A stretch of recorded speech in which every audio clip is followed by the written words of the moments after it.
L'ambassadeur palestinien a notamment informé le chef de l'État djiboutien sur les différents sommets, conférences ou rencontres à venir de l'Union africaine et ayant trait aux affaires palestiniennes. M. Casas a également remercié le président de la République pour son soutien sans faille quant aux intérêts du peuple palestinien dans sa lutte pour sa souveraineté et sa liberté.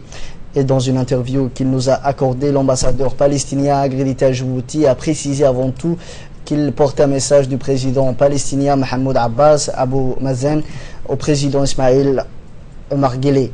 Il s'agit notamment de la situation conflictuelle et dramatique du monde arabe et de l'engagement de deux présidents quant à la liberté du peuple palestinien et la paix dans la région et au Proche-Orient. Il a également question, a-t-il indiqué dans ce message, de l'ouverture au mois de décembre prochain de la nouvelle ambassade de la Palestine à Djibouti. A noté également qu'il a été évoqué dans ce message les différentes rencontres au sommet concernant les affaires palestiniennes. Et on vous disait en titre concernant les négociations entre l'UMP et l'USN, c'était fin décembre 2014 que l'UMP et l'USN signaient un accord cadre. Depuis, des avancées majeures ont été enregistrées avec notamment des députés de l'opposition qui ont rejoint l'Assemblée nationale. Depuis le début de ces négociations en février 2015, à travers la commission parlementaire paritaire, les deux partis ont travaillé sur plusieurs dossiers, comme nous l'explique ici Elmi Moussa Hassan, président de la commission parlementaire paritaire mandatée par l'UMP. Dans l'accord cadre, l'accord était composé en trois grands volets. Le premier volet étant les questions immédiates, parmi l'entrée de 8 députés USN au Parlement national, à l'Assemblée nationale, et le paiement des indemnités, les arriérés, les indemnités de ces députés-là. Il y avait l'amnistie, il y avait d'autres points qui étaient là.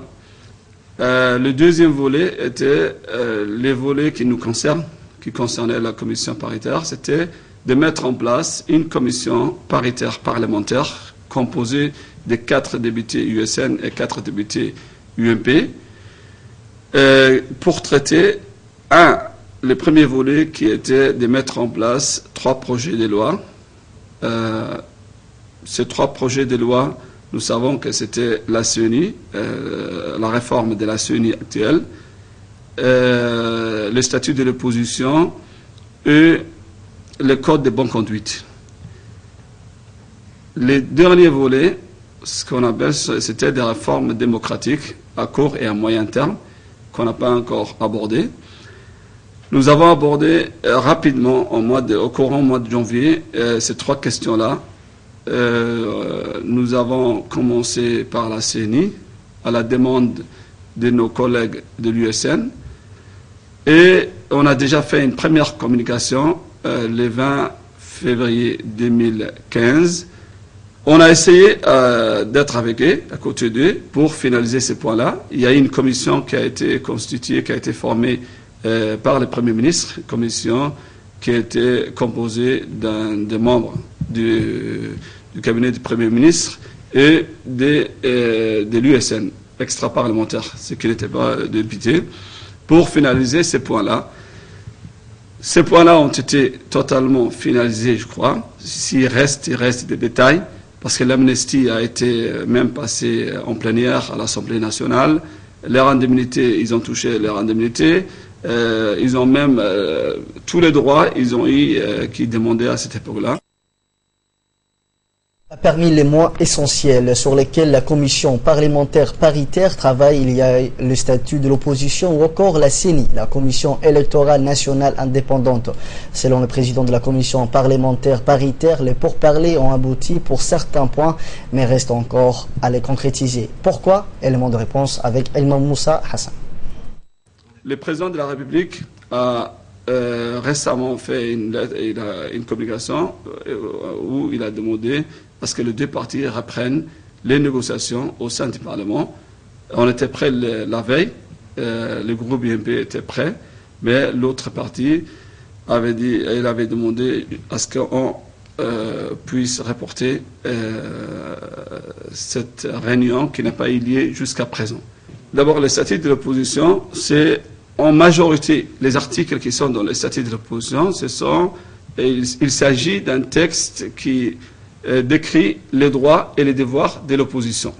Il y a à peu près 11 articles qui traitent leurs droits, que ce soit les droits de l'expression ou des droits de faire des meetings, ou bien aussi des droits sur la subvention. C'est-à-dire ils ont le droit de profiter au même titre que les autres partis de la majorité des subventions pour amener leurs activités. Il y a aussi des droits, par exemple les droits de communication, ils ont le droit à ce que leurs meetings soient couverts. Donc, ces statuts-là, ils prévoient à ce qu'il y a des partis ou un groupement de partis politiques de l'opposition dignes de leur nom qui font des critiques positives, qui travaillent dans le sens du développement du pays. Donc ces textes ont été finalisés. Il restait à ce qu'on signe pour le procès verbal, de telle sorte pour dire que nous avons fini et qu'il soit transmis à l'Assemblée nationale, à une commission, la commission des lois de l'Assemblée nationale, ensuite en plénière, ensuite au gouvernement pour promulgation. Mais jusqu'à présent, nous n'avons pas eu l'accord de l'autre côté, qui nous demande toujours de rapporter que le texte est fini. Ils ont déjà déclaré, Adam a déjà déclaré que le texte est fini, mais ils nous demandent de rapporter pour parapher ce texte. De notre côté, nous avons fini et ce texte sera prêt d'ici l'entrée parlementaire le 1er octobre et sera devant les parlements. Au cours de leur meeting, l'USN insiste souvent que sans un accord sur la CENI, la Commission électorale nationale indépendante, il n'y aurait pas d'élection. Qu'est-ce que cela voudrait dire exactement? La CENI, c'était le premier projet de loi qu'on avait discuté il y a quelques mois. Ils ont amené un texte. Ce texte qu'ils avaient ramené, nous avons étudié et nous avons vu que c'était un texte qui n'était pas digne d'un pays indépendant, un pays qui a organisé déjà beaucoup d'élections. C'était un texte qui a été fait pour un pays où il y avait à ce moment-là qui était dans une situation spéciale. C'était la Mauritanie. Après le coup d'État, comme il n'y avait pas de gouvernement, la Mauritanie avait instauré et avait fait une commission électorale pour faire les élections. C'était à la CENI, à cette commission, de faire tout. C'est-à-dire, c'est elle qui faisait juge et partie. Elle faisait l'organisation, la liste électorale, les fichiers électoraux, l'organisation des élections, le contrôle des élections, la déclaration des élections. Ce qui ne se fait pas. Donc, nous avons étudié ce texte et on a dit que ce n'est pas possible. Nous sommes en État, nous avons déjà organisé des élections, nous avons de très bonnes lois des élections, la loi sur les élections, loi numéro 1, loi organique 32. Regardons ces élections-là et dites-nous où sont les problèmes. Nous avons bien étudié ces textes ensemble et on a vu ensemble que nos textes étaient des très beaux textes. Que si on demande des élections transparentes, c'était des textes qui nous donnaient des élections transparentes. Après avoir clôturé les urnes, en présence de tous les délégués de chaque parti, des délégués des deux côtés, de l'opposition et de la majorité, avec le président du bureau, on doit compter sur place les voix. Une fois comptées les voix, la loi prévoit même d'inviter des publics, c'est-à-dire des gens à l'extérieur. Moi, je ne sais pas quel texte qui pourrait être plus transparent que ce texte. Maintenant, dites où sont les problèmes. Ils ont dit le problème, il est dans le fichier électoral. Là, on a dit aussi que depuis quelques années, nous avons un fichier électoral, un fichier unique, une base de données unique, et personne ne peut s'inscrire deux fois. Et quel est le rôle de la CENI de faire le contrôle de ces fichiers, et si elle voit qu'il y a des irrégularités, qu'elle peut corriger. C'est-à-dire s'il y a des gens qui sont morts dans la liste, ils peuvent corriger tout de suite et enlever. Aujourd'hui, la population demande de prendre les nouvelles cartes. Ces cartes-là, si la personne, quand il demande sa carte, coche dans le formulaire qu'il souhaite, parce que c'est un droit les votes, qu'il souhaite d'être dans le fichier électoral, automatiquement il peut l'être. Dans l'accord cadre, il est mentionné d'un CENI paritaire. Il fallait juste qu'on parle la parité. Mais on n'a même pas parlé, parce qu'ils ont dit qu'on n'a pas confiance au ministère de l'Intérieur. Du moment qu'on n'a pas fait confiance au ministère de l'Intérieur, donnons tout à la CENI. Ce qui n'est pas normal. Ça met en jeu tous les pays. Parce que les élections, c'est un pays indépendant qui fait les élections, et c'est la responsabilité de l'État d'organiser des élections et de mettre en place des institutions indépendantes de telle sorte qu'il y a, et la charte africaine, elle prévoit même à ce que chaque pays doit mettre en place un organe, une institution indépendante de contrôle ou d'organisation. Donc nous, on a une institution, c'est la CENI qu'on a, c'est un CENI de contrôle et de supervision. On est bien dans le cadre de la charte qu'elle prévoit, la charte africaine.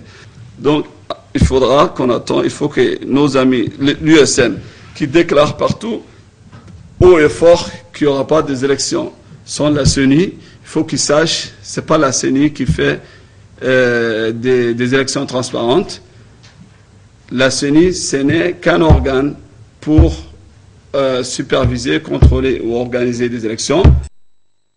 Et toujours dans l'actualité nationale, une cérémonie de clôture de 3 ateliers de sensibilisation des pèlerins djiboutiens s'est tenue hier soir au stade de Gouled. En effet, pour cette 3e nuit de sensibilisation des pèlerins djiboutiens, au rite et pratique d'accomplir la religion islamique. Cette année, ce sont plus de 880 pèlerins djiboutiens, dont de nombreuses femmes font partie, qui vont acquitter leurs devoirs. Tous les conseils ont été donnés aux pèlerins pour le départ de Djibouti jusqu'à leur retour, ainsi que l'importance du pèlerinage à la Mecque, qui est le plus grand rassemblement des personnes, revient une fois par an. Ceci implique une tolérance à toutes les difficultés. Et de son côté, le secrétaire général du ministère des Affaires islamiques, de la culture et des biens Warf, Mohamed Hussein Douali, a prononcé un discours dans lequel il a exhorté les pèlerins au respect des conseils donnés au cours des derniers soirs de sensibilisation. Permettant aux Hadji djiboutiens de connaître de manière parfaite ses droits, ses devoirs, le licite, l'illicite, les différents interdits à éviter, ce qui est permis, ce qui est autorisé, ce qui est légitime, ce qui est légal, graduellement, conformément aux préceptes de cette religion de droiture. Chers pèlerins, vous n'aurez qu'à suivre de manière scrupuleuse les enseignements fournis lors de cette formation.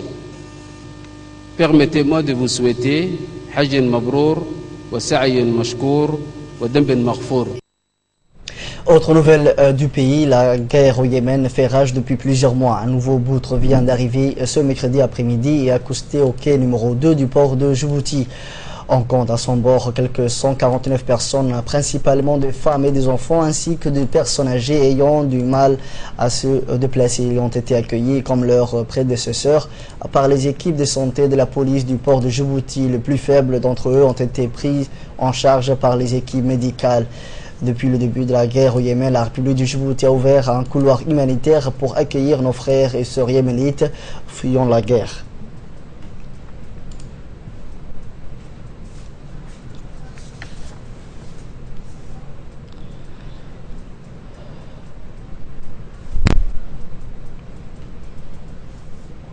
Et on va dans les régions à présent où l'Institut national de santé publique a réalisé une formation de 2 jours pour le personnel de santé du centre médico-hospitalier de Bok au sein du CMH. L'objectif de cette formation a été de renforcer les connaissances de tout le personnel sur les mesures de prévention en matière d'hygiène. Était présent Dr Ibrahim Ali, directeur de l'Institut national de santé publique, Dr Halem Arbahim, médecin-chef du centre médico-hospitalier de Bok.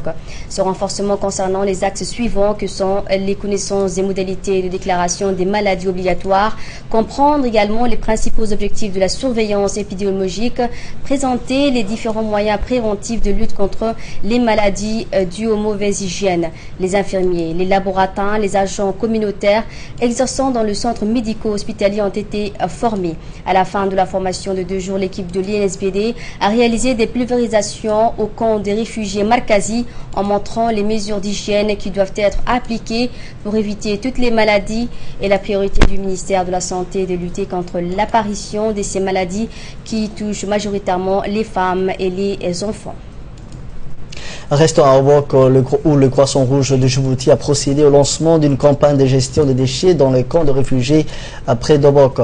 La Société nationale du Croissant Rouge de Djibouti a procédé au lancement de cette campagne de collecte de déchets solides dans le camp de Margazi. La collecte de déchets s'est faite à l'aide du matériel, entre autres brouettes, pelles, râteaux fournis par le Croissant Rouge de Djibouti. En effet, l'élimination du déchet reste primordiale en termes de santé ici et de plus vrai en situation d'urgence.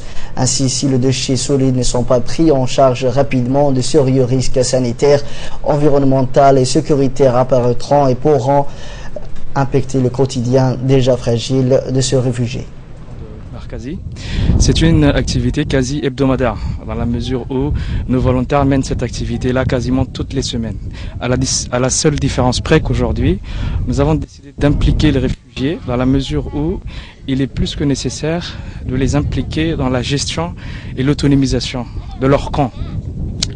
Cette activité que nous menons de front avec les réfugiés aujourd'hui consiste à gérer plutôt les déchets solides du camp et les ordures ménagères, entre autres.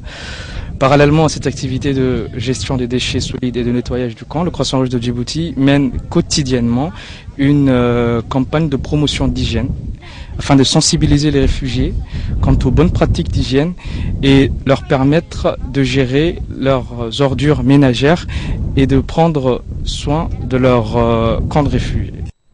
Et toujours concernant les activités du Croissant Rouge, mais cette fois à Alisabié, où il a organisé ce matin une formation pratique sur le secourisme au premier secours.